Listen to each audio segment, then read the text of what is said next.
The rain had a way of turning glass towers into mirrors, and on that gray morning, the tallest one reflected a woman who looked invincible to the world yet hollow to herself.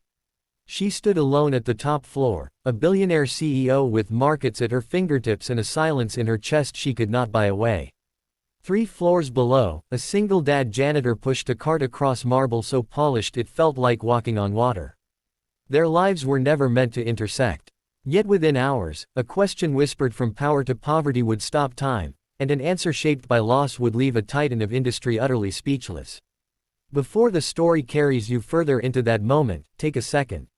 If you believe in kindness, second chances, and the quiet power of people we overlook every day, please like this video, share it with someone who needs hope, comment your thoughts, and subscribe to the channel. Your support helps stories like this reach hearts that are still searching. The CEO had built her empire on speed. Speed of decisions, speed of expansion, speed of profit. She rose before dawn, ran numbers while cities slept, and turned risk into reward with the calm precision of someone who had learned to never hesitate. Her name glowed on magazine covers and conference banners, but those lights dimmed the truth that followed her home. She was alone in rooms designed for crowds, eating meals prepared by chefs she never saw, scrolling through messages that all wanted something from her. Her success was loud, her doubts were silent. They had grown louder lately, not as fear of loss but as a strange emptiness that made even victories feel thin. Downstairs, the janitor moved slowly, not from laziness but from care. Every streak he erased felt like a small promise kept. He worked nights and mornings, taking extra shifts when they were offered, timing his breaks to coincide with the school bus so he could wave at his daughter through the lobby glass. She had learned to press her palm to the window, a ritual that steadied them both. His life was measured in lunches packed, shoes mended, and bedtime stories told after exhaustion had done its worst. He had once dreamed of more, but dreams had changed shape when his wife passed, becoming quieter and more durable, like a hand-me-down coat that still kept the cold out. The building itself was a city. Its elevators hummed with ambition, its corridors carried whispers of deals and deadlines. The CEO paced her office, a long rectangle of glass and steel that looked down on streets where umbrellas bobbed like dark flowers. A board meeting loomed, numbers were strong, yet a decision hung unresolved. She had advisors, analysts, and consultants who could model outcomes to the decimal, but something felt wrong. The problem was not the spreadsheet, it was the direction. Growth had begun to feel like gravity pulling her into a place she no longer recognized. She left the office earlier than usual, not to escape but to breathe. In the hallway, the janitor paused, stepping aside with the instinct of someone accustomed to being invisible. His cart squeaked softly. She noticed the wear on his shoes, the careful way he wiped a spill no one else had seen, the small photo taped to the handle of his cart showing a smiling child with missing teeth. It was the kind of detail she usually missed. This time, it stayed. Days passed, and their paths crossed again. Elevators delayed, hallways shared, nods exchanged. The CEO found herself watching him work, not with curiosity but with a question she could not name. He carried himself with a steadiness she admired, a groundedness that seemed immune to the building's constant rush. In a world of urgency, he moved with intention. It unsettled her in a way she could not explain. The moment came not with fanfare but with fatigue. A late afternoon dragged into evening, rain still tapping the glass like an unanswered thought. She stepped out, intending to go home, and saw him finishing his rounds. The words rose uninvited, a question she would later replay 1,000 times. She asked for financial advice, not from her advisors or her circle, but from the man whose cart carried more mops than money. The request was quiet, almost embarrassed, as if saying it aloud might reveal how lost she felt. He did not laugh. He did not defer. He did not shrink. He paused, considering the weight of the question and the person asking it. In that pause lived years of choices made without margins for error. He had learned finance the hard way, budgeting grief and groceries, planning for school shoes and emergency days, deciding between overtime and bedtime stories. His understanding was not theoretical.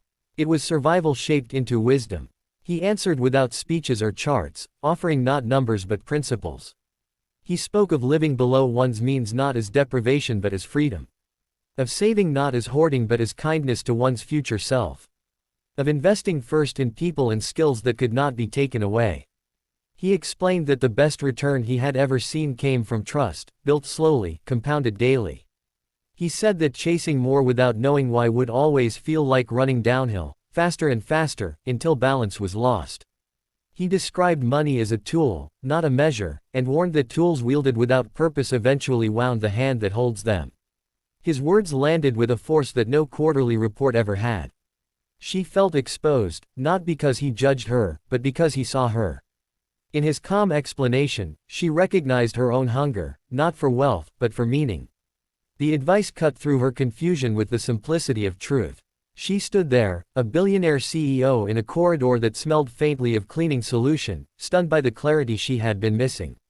In the days that followed, the building seemed different. She noticed faces she had passed for years. She slowed her pace. Meetings shifted in tone. She began asking questions that had nothing to do with margins and everything to do with impact. Her board noticed the change. Some resisted. Others leaned in. The company adjusted its course, investing in employee development, community partnerships, and sustainable practices that promised steady growth rather than explosive headlines. Profits remained strong, but the culture softened, finding room for humanity. The janitor noticed changes too. Better lighting in overlooked corners. Break rooms improved. A scholarship fund announced for employees' children. None of it came with announcements that centered her generosity. It was done quietly, as if kindness preferred privacy. He continued his work, steady as ever, but something lifted. The building felt warmer, more alive. Their brief exchanges continued, never crossing into familiarity that would blur lines. He did not seek favors. She did not offer charity disguised as gratitude. What passed between them was respect. She learned that wisdom often wears uniforms we ignore. He learned that power can listen. Life tested them both again. Markets dipped. A rumor rattled investors. At home, his daughter fell ill, a fever that stole sleep and patience. He took time off he could barely afford, sitting by her bed, counting breaths, reminding himself that money was a tool, not a measure. When he returned, a note waited in his locker, not with words of pity but with flexibility granted, hours adjusted, dignity preserved. It mattered more than any bonus. As the year turned, the CEO stood on a stage, accepting an award she had once chased and now barely noticed. She spoke of leadership as stewardship, of success as service, of the people who clean the floors that others climb. She did not name him, honoring the boundary he kept, but she told the story of asking for advice from someone who knew how to live when life was expensive. The applause felt different. It felt earned. The janitor watched the clip later on his phone, sitting at the kitchen table while his daughter colored beside him. He did not feel pride so much as peace. The advice he had given was not a secret. It was a life. He tucked his phone away and helped with homework, knowing that wealth came in moments like these, compounded quietly, interest paid in laughter.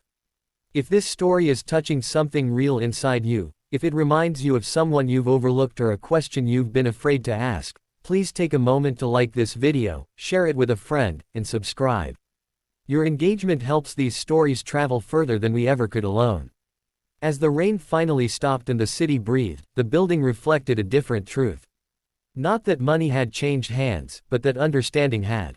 Two lives remained distinct, their paths parallel, yet the distance between them had closed in a way that mattered. A billionaire CEO learned that the richest advice often comes from those who count blessings instead of zeros.